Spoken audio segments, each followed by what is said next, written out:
नमस्कार दोस्तों, सभी का हार्दिक अभिनंदन, सभी का हार्दिक स्वागत। मैं राजविंदर सिंह आप सभी का स्वागत करता हूँ ईएल क्लासेस के ऊपर। दोस्तों आज की हमारी जो पोएम है वो रहने वाली है the face that launched a thousand ships by Christopher Marlowe. अगर हम बात करें सर क्रिस्टोफर मार्लो के बारे में तो क्रिस्टोफर मार्लो का जन्म 1564 में हुआ, इनकी मृत्यु 1593 में हुई। ये इंग्लिश राइटर और एक इंग्लिश पोइट रहे एलिजाबेथ एरा के। इनका जो जन्म है वो कैंटरबरी में हुआ था। मार्लो ने बहुत फेमस प्लेज लिखे थे जैसे डॉक्टर फ्यूटस, इसके अलावा जू ऑफ द माल्टा। और इनकी जो मृत्यु है वो मात्र 29 साल में हो गई थी, एक बहुत ही मिस्टीरियस और अजीब वजह के कारण। अगर हम बात करें इनकी पोइम के बारे में तो इसके अंदर ये हेलेना को याद कर रहे हैं, हेलेना के बारे में बात कर रहे हैं दोस्तों। तो ये जो हेलन है इसके ऊपर ये पूरी जो कविता है वो लिखी गई है दोस्तों। तो चलिए इसको शुरू करते हैं one by one. Stanza first में बोलते हैं कि was this the face that launch the thousand ships and burn the topless tower of William. यहाँ पे लॉन्च का अर्थ होता है रवाना होना, टॉपलेस का अर्थ होता है शिखरहीन, मतलब जिसका कोई शिखर ना दिखे, इतने ऊंचे। इलियम दोस्तों ट्रॉय शहर का दूसरा नाम है। तो वो बोलते हैं कि क्या यही वो चेहरा है जिसने हजारों शिप रवाना कर दिए। ये हेलेना के लिए बोल रहे हैं। और इलियम के शिखरहीन मीनारों को जला दिया गया। तो इस स्टेंजा में जो डॉक्टर फ्यूटस हैं वो हेलन जो कि ट्रॉय की एक राजकुमारी है जो कि इतनी खूबसूरत थी जिसने ट्रोजन युद्ध शुरू करवा दिया था और इसमें हजारों जो जहाज हैं वो रवाना हुए थे। और इसकी खूबसूरती जो है वो ट्रॉय शहर के विकास का कारण बनी। और इसमें शिखरहीन मीनारों को जला दिया गया। शिखरहीन का अर्थ है दोस्तों कि वो जब हम उसके टावरों के नीचे खड़ के उसको देखते हैं तब उनका टॉप जो है वो दिखाई नहीं देता, वो इतने ऊपर थे, इसलिए उनको टॉपलेस बोला गया है।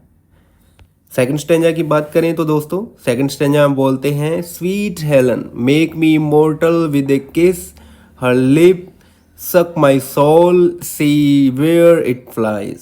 यहाँ पे दोस्तों इमोर्टल का अर्थ होता है अमर बना देना और वहीं पे सक का अर्थ होता है दोस्तों चूस लेना। तो वो बोलते हैं कि स्वीट हेलन प्यारी Helen make me immortal with किस, मुझे किस करके तुम मुझे अमर बना दो और उसके होठों में मेरी आत्मा को चूस लो। वो बोलता है कि तुम अपने होठों से मेरी आत्मा को चूस के बाहर निकाल लो और देखो कि वो कहाँ उड़ रही है, मेरी जो आत्मा है वो कहाँ उड़ रही है। तो यहाँ पे हेलन की सुंदरता से मंत्रमुग्ध होके उनको एक चुंबन के माध्यम से उसे अमर बनाने के लिए कहते हैं दोस्तों।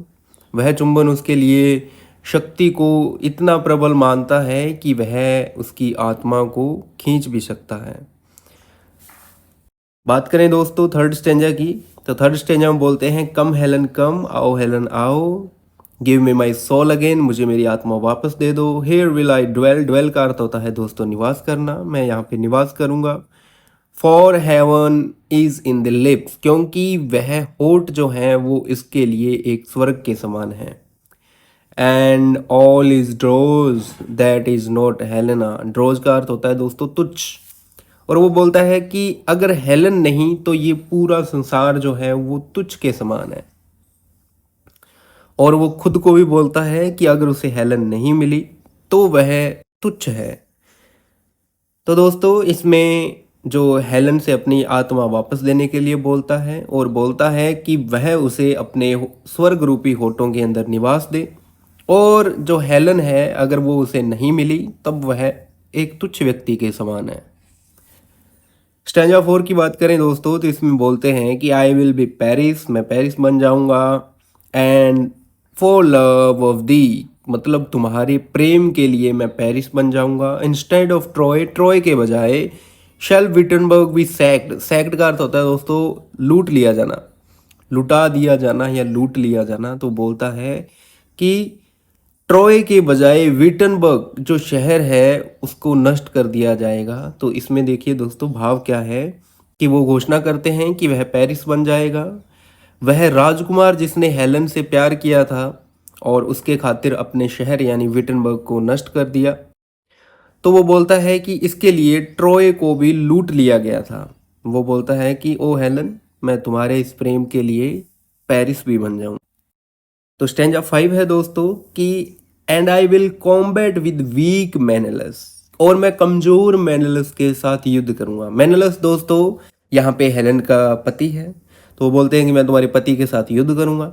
And wear thy colour on my plumed crest, और मैं तुम्हारे रंगों को मेरी इस टोपी के ऊपर पहनूंगा। प्लम्ड क्रेस्ट का अर्थ होता है दोस्तों पंखों वाली टोपी। वो बोलता है कि मैं कमजोर मेनेलस के साथ युद्ध करूंगा और अपनी पंखों वाली टोपी पर हेलन के रंगों को गर्व से पहनकर उसके प्रति अपनी निष्ठा का प्रतीक जो है वो साबित करेगा कि वो वास्तव में उसे कितना प्रेम करता है, ये उसे साबित करेगा दोस्तों।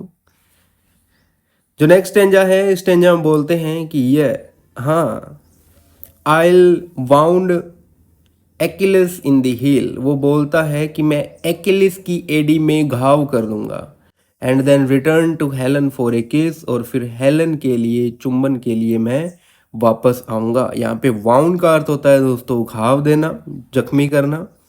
तो वो बोलते हैं यहाँ पे खुद को वो एक योद्धा के रूप में दिखाना चाहते हैं दोस्तों, जो महान नायक एक्किलस को घायल करेगा और फिर हेलन के चुंबन को अपना इनाम मानकर वो वापस आएगा। नेक्स्ट स्टेंजा की बात करें तो दोस्तों इसमें बोलते हैं ओ दाउ आर्ट फेयरर, कि अरे ये कितना खूबसूरत है, देन द इवनिंग एयर, मतलब शाम की हवा से भी ज़्यादा। तो यहाँ पे दोस्तों उसकी सुंदरता का बखान कर रहा है। फेयर का अर्थ होता है बहुत खूबसूरत होना, कि तुम तो शाम की हवा से भी ज़्यादा खूबसूरत हो। Clad in the beauty of thousand stars, जो हजारों सितारों की सुंदरता में लिपटी हुई है। यहाँ पे दोस्तों क्लैड का अर्थ है लिपटा होना। तो वो यहाँ पे बोलते हैं हेलन की प्रशंसा करते हुए कि तुम तो शाम के आकाश से भी ज़्यादा खूबसूरत हो, शाम की हवा से भी ज़्यादा खूबसूरत हो, जो अनगिनत सितारों से सजी हुई है। इसी के साथ दोस्तों हमारा जो नेक्स्ट स्टेंजा है उसमें बोलते हैं कि brighter art thou than flaming Jupiter, कि तुम्हारी जो खूबसूरती है वो जलते हुए जुपिटर से भी ज़्यादा चमकदार है। When he appeared to helpless Simli या सेमेल, तो वो बोलता है कि जब वह दुखी सेमेल के सामने आया, मतलब हेल्पलेस निहत्ते सेमल के सामने आया, तो तुम उससे भी ज़्यादा चमकदार दिखाई दे रही हो। यहाँ पे फ्लेमिंग का अर्थ होता है दोस्तों जलता हुआ, हेल्पलेस का अर्थ है दुखी या दुर्भाग्यपूर्ण। तो यहाँ पे वो हेलन की तुलना बृहस्पति, जो कि एक पारंपरिक पौराणिक कथाओं में जिसे ज्यूस माना जाता है, तो उससे उसकी तुलना करता है, जो अपनी वास्तविक चमकदार रूप से नश्वर महिला सैमुअल के सामने आया था, जिससे उसकी अत्यधिक चमक के कारण मौत हो गई थी। जो फ्यूटस की जो नज़र में हेलन जो है वो उससे भी ज़्यादा चमकदार है दोस्तों। और इसी के साथ हमारा लास्ट स्टैंजा, तो इसमें बोलते हैं कि more lovely than the monarch of the sky, कि तुम आकाश के सम्राट से भी ज़्यादा खूबसूरत हो। इन वेंटन अरिस्थुसा अजर्ड आर्म्स, तो यहाँ पे मोनार्क का अर्थ होता है दोस्तों सम्राट, वेंटन का अर्थ है मोहक, अजर्ड का अर्थ होता है नीले रंग की। तो बोलते हैं कि आकाश के सम्राट से भी तुम अधिक खूबसूरत हो।